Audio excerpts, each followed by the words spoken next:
Shalom, selamat malam Bapak Ibu Saudara yang saya kasih. Pada malam hari ini saya akan memberikan kebenaran firman Tuhan yang berjudul Tuhan mengizinkan segala sesuatu untuk mendatangkan kebaikan. Nats ini saya ambil dari kitab Keluaran 13 ayat 17 sampai 18. Setelah Fir'aun membiarkan bangsa itu pergi, Allah tidak menuntun mereka melalui jalan ke negeri orang Filistin, walaupun jalan ini yang paling dekat. Sebab firman Allah, jangan-jangan bangsa itu menyesal apabila mereka menghadapi peperangan, sehingga mereka kembali ke Mesir. Tetapi Allah menuntun bangsa itu berputar melalui jalan di padang gurun menuju ke Laut Tebrau. Dengan siap sedia berperang, berjalanlah orang Israel dari tanah Mesir. Bapak Ibu Saudara pasti tidak asing dengan kisah keluarnya bangsa Israel dari perbudakan di Mesir, ya. Nats ini sebenarnya ada yang menarik dari cerita ini.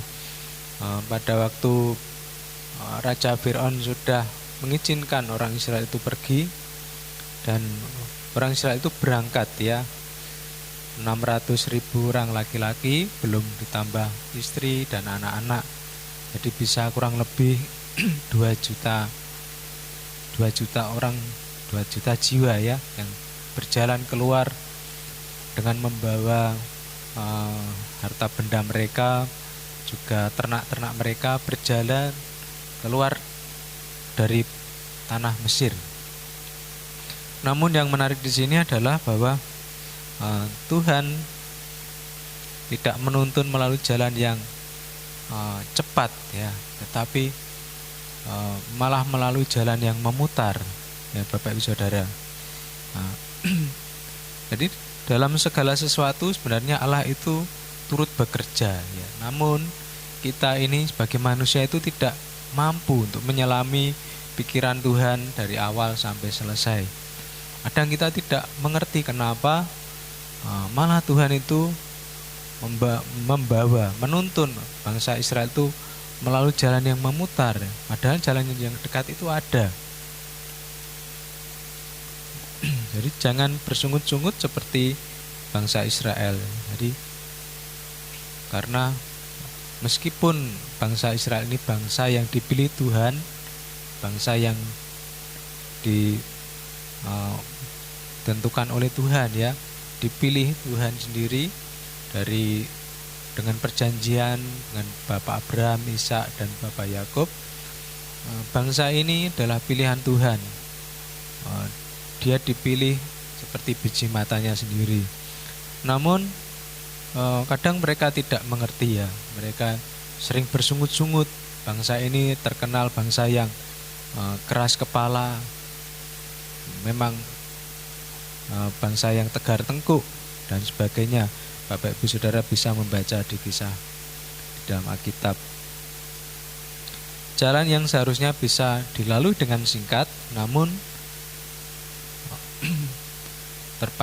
Tuhan ingin menguji bangsa Israel itu dengan memutar, dan tidak 1-2 hari, 40 hari, malah sampai 40 tahun. Bukan waktu yang pendek, ya Bapak Ibu Saudara. Mereka berputar-putar sampai di padang gurun itu. Bahkan yang tersisa dari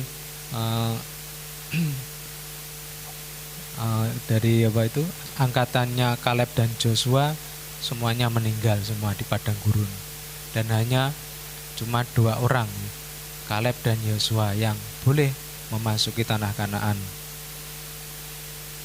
Ternyata Bapak Ibu Saudara, Tuhan ingin memproses umatnya, ya. Proses ini penting bagi Tuhan.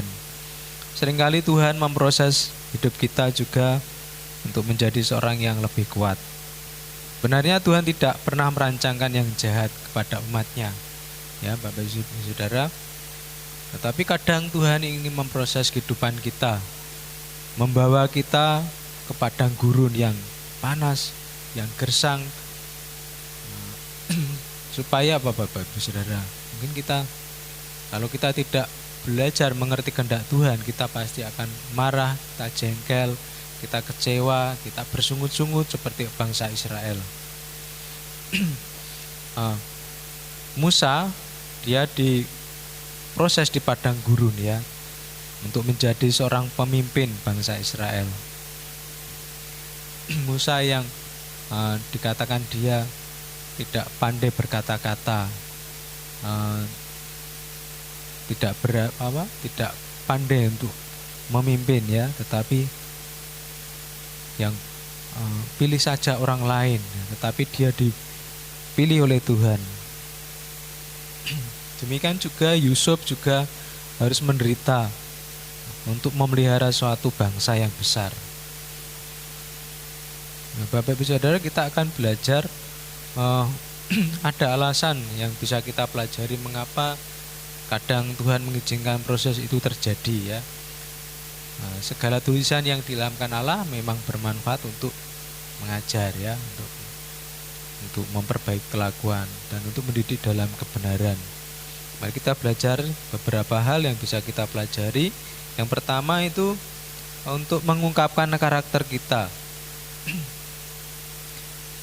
Perjalanan yang sudah dilakukan oleh bangsa Israel itu diulang lagi oleh Musa ya.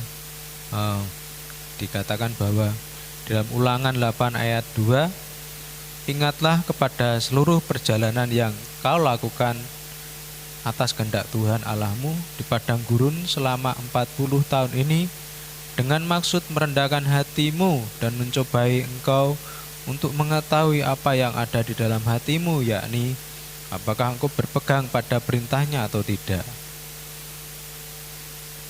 Jadi Bapak Ibu Saudara, Tuhan memang sengaja ya untuk membawa bangsa Israel itu melewati jalan yang panjang itu untuk mencobai, untuk mengetahui hati mereka ya, bagaimana karakter mereka.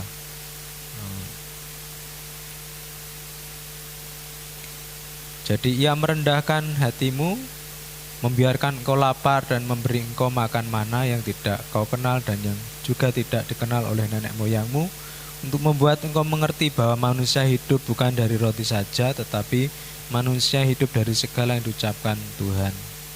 Pakaianmu tidaklah menjadi buruk di tubuhmu dan kakimu tidaklah menjadi bengkak selama 40 tahun ini.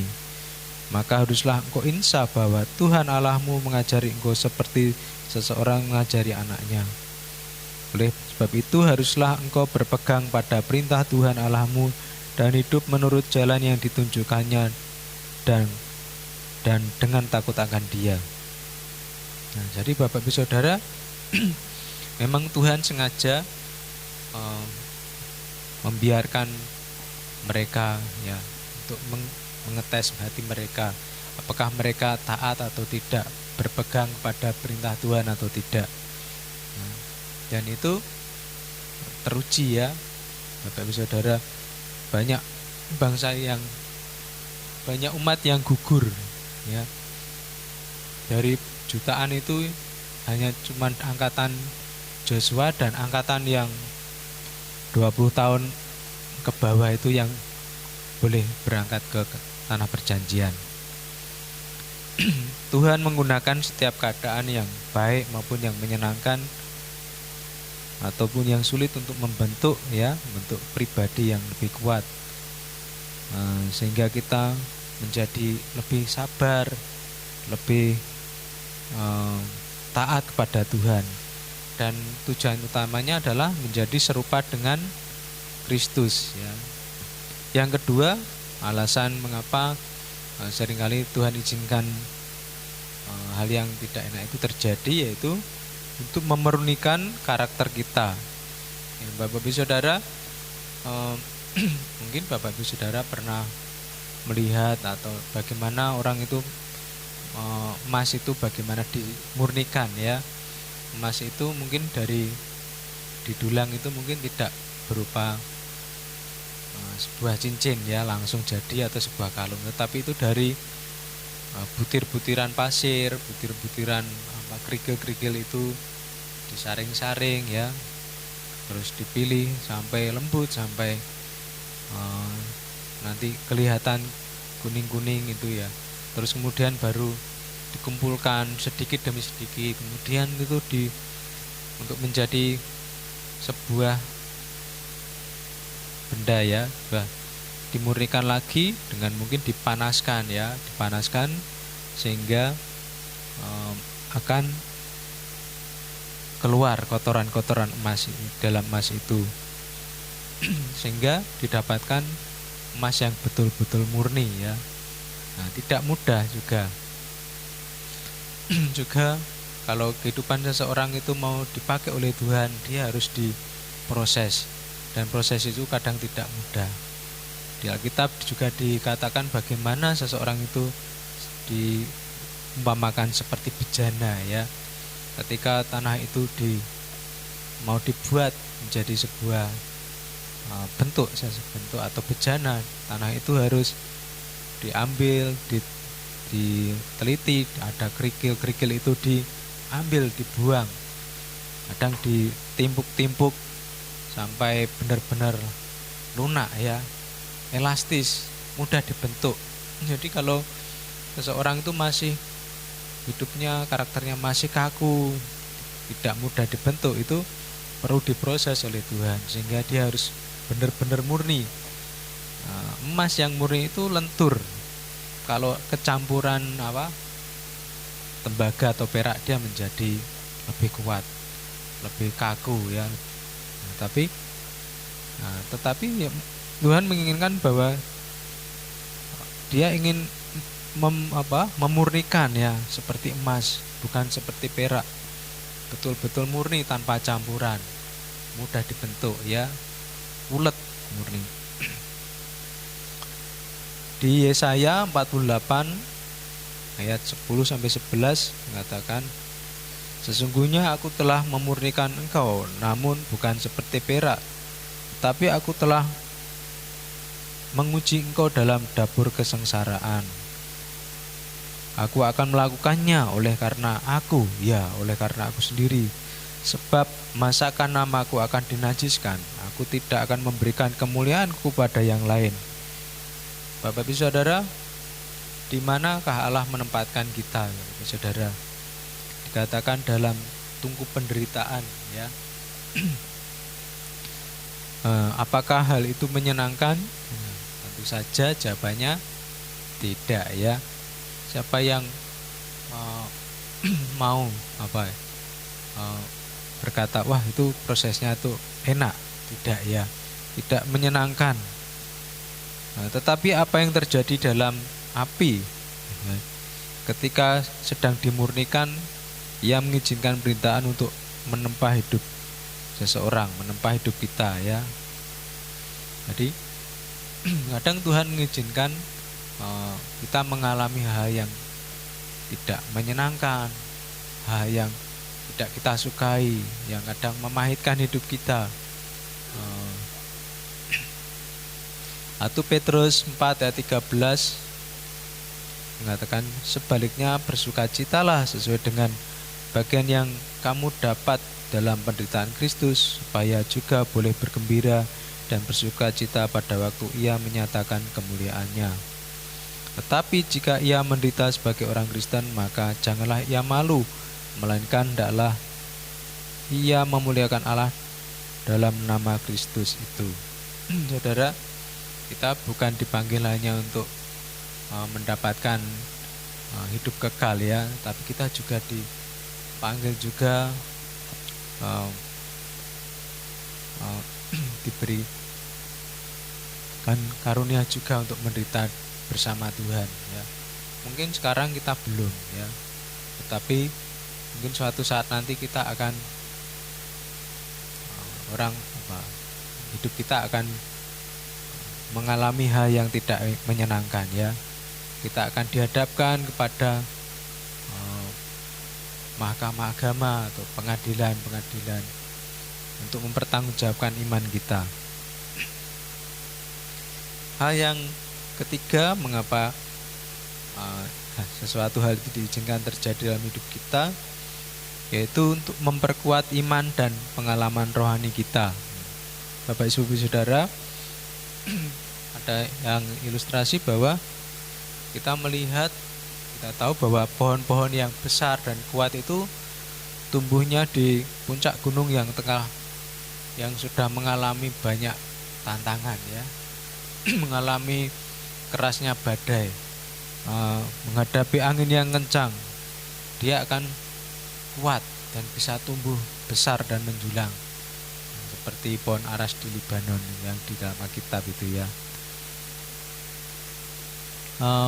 Begitu pula juga kita sebagai anak-anak Tuhan, sebagai orang Kristen, kita bisa kuat, ya, karena kita mengalami berbagai persoalan, penderitaan. Nah, contohnya Rasul Paulus. Rasul Paulus ini orang yang luar biasa, ya, karena dia dipakai Tuhan dengan cara luar biasa. Dia juga yang dulu dikenal menganiaya jemaat, tetapi ketika dipanggil oleh Tuhan, dia dipakai dengan luar biasa. Dan dia merasa dia orang yang menderita dalam panggilannya itu. Di dalam 2 Korintus 11 ayat 25, 3 kali aku didera, 1 kali aku dilempari dengan batu, 3 kali mengalami karam kapal, sehari semalam aku terkatung-katung di tengah laut. Dalam perjalananku aku sering diancam bahaya banjir dan bahaya penyamun, bahaya dari pihak orang-orang Yahudi dan dari pihak orang-orang bukan Yahudi, bahaya di kota, bahaya di padang gurun, bahaya di tengah laut, dan bahaya dari pihak saudara-saudara palsu. Aku banyak berjerih lelah dan bekerja berat, kerap kali aku tidak tidur, aku lapar dan dahaga, kerap kali aku berpuasa, kedinginan dan tanpa pakaian. Dan dengan tidak menyebut banyak hal lain lagi, urusanku sehari-hari yaitu untuk memelihara semua jemaat-jemaat. Nah, luar biasa ya Bapak Saudara. Paulus yang sebagai teladan, dia bisa mengungkapkan kehidupannya yang mengalami banyak penderitaan karena Kristus. Mengapa itu diizinkan, ya? Karena Paulus percaya kepada Tuhan, ya. Dia dipakai untuk mewartakan kebenaran, mewartakan Injil Kristus. Paulus bisa berkata, segala perkara aku tanggung dalam Dia yang memberi kekuatan kepadaku. Di contoh yang lain, bahwa Tuhan juga mengizinkan bahwa Yusuf mengalami berbagai hal yang kurang menyenangkan, ya. Karena saudara-saudaranya yang tidak menyenanginya, dia dimasukkan ke sumur, dia diangkat lagi, dijual sebagai budak, ya. Di rumah Potifar dia difitnah dan akhirnya dia dimasukkan di penjara. Saudara, kalau seseorang tidak berserah kepada Tuhan, tidak bertanya pada Tuhan, kenapa Tuhan segala sesuatu diizinkan terjadi kepadaku, ya. Aku sudah mengikut Engkau, tetapi mengapa aku mengalami semuanya ini, ya. Mungkin Bapak Saudara pernah protes kepada Tuhan seperti itu. Tetapi rencana Tuhan itu pasti mempunyai tujuan, ya. Yesaya 55 ayat 8, sebab rancanganku bukanlah rancanganmu dan jalanmu bukanlah jalanku, demikianlah firman Tuhan.